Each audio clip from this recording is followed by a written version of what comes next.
In the diagram, we're given the point A, which is the coordinate -2, 0, the coordinate B, which is 0, 4, and the coordinate C, which is 5, -1. We need to find the equation of the line that passes through C and is perpendicular to AB.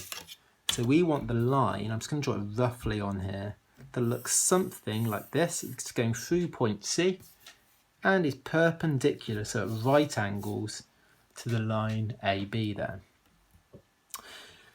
Well, we know that perpendicular lines have the negative reciprocal gradient.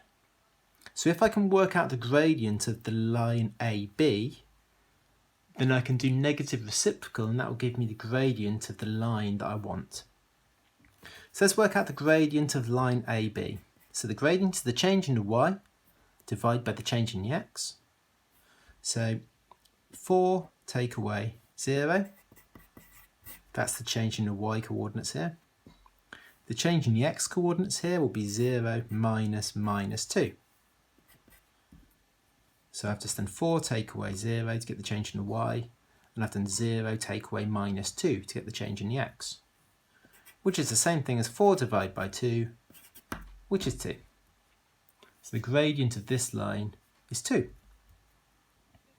which means that the gradient of the line that I want will be the negative reciprocal of that then, which will be -1/2.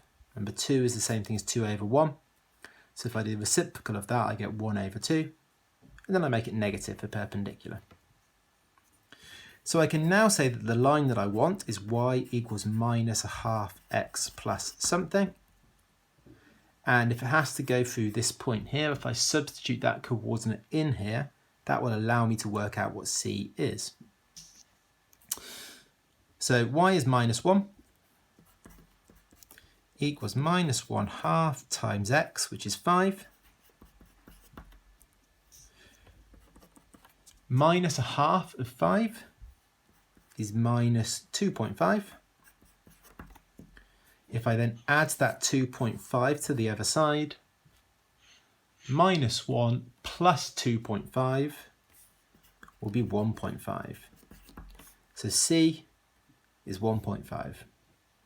So I can now write down my final answer, which will be y equals -1/2 x plus 1.5.